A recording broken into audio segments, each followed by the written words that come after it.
Special magic about him when he was on the circuit doing presentations.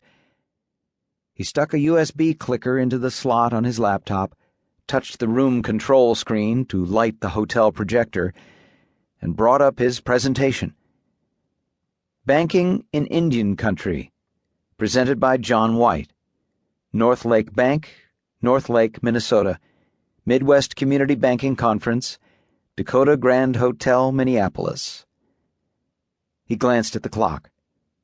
It was still a minute early, and more bankers were shuffling in. He had 40 minutes. He pulled out his cell phone and checked his email, but his inbox held nothing new apart from the usual junk mail for online gaming sites and reduced-rate mortgages. He set the phone down and cast his blue-gray eyes, Finnish eyes, his mother had called them, out over the audience, waiting patiently and silently as the stragglers found the few remaining seats. It was a full house. He noted the bankers' suits from last season, their briefcases' pale, worn edges, their creased shoes. How some of the women, late 30s, mojito-drinking karaoke singers, no doubt, unexpectedly carried needlepoint handbags against their polyester skirts, done in Norwegian or German designs. They were mostly small-town bankers, these clues told him. Rotarians, Lions, deacons, community leaders. He saw Charlie Weston from New Ulm, and Bill Heimlich from Redwood Falls, and Ann Wilson from Detroit Lakes, all presidents of small-town community banks. He had once capsized a fishing boat on Rainy Lake with Ken Iverson and his boss, Frank Jorgensen. The three of them were drunk silly on vodka gimlets and laughed as they found their footing in chest-deep water next to the dock. But those days were long past. He waited until the last of the bankers settled into their seats before he began to speak.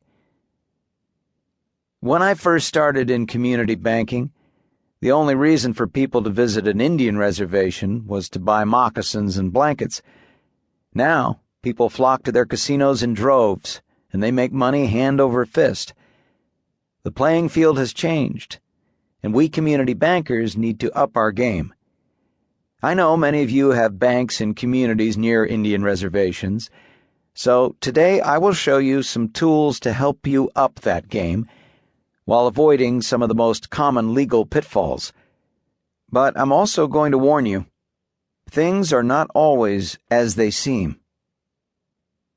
Over the years, J.W. had honed the drama of this opening with the air of a magician. When he did it well, it grabbed his audience's attention from the first sentence. He sometimes felt he should have been a teacher, or perhaps a stage actor. He enjoyed playing an audience, reading them and molding the shape and rise of their emotions. These things came to him naturally, as if he were conducting a symphony. He walked along the whiteboard, stepping in and out of the PowerPoint with the confidence of a showman, one hand in his pocket as he changed it to a new slide. Managing risk on a reservation. He turned up the front lights enough to bathe himself in a milky wash, highlighting the whiteness of his shirt, his close shave, his shining eyes. The sun was brilliant outside, and it seeped in through the dark vertical blinds. With the audience in shadow, he felt as if he were a thespian under stage lights. So who can tell me the biggest risk banks have when lending to Native Americans on a reservation? As he waited for an answer, he took a styrofoam cup from a stack and poured coffee. Audiences always took their time with this one, which was an important part of his build. For all their raucous private partying, bankers were terrified of the discussion he was proposing because it was public. They were happy to talk about race, guardedly, with known entities, and in small groups, but they didn't know how to deal with it in a public forum. He tipped in some creamer and stirred, the black of his coffee going tan. He sipped and watched them adjust to the unnerving idea of discussing it in the open. One of the bankers in the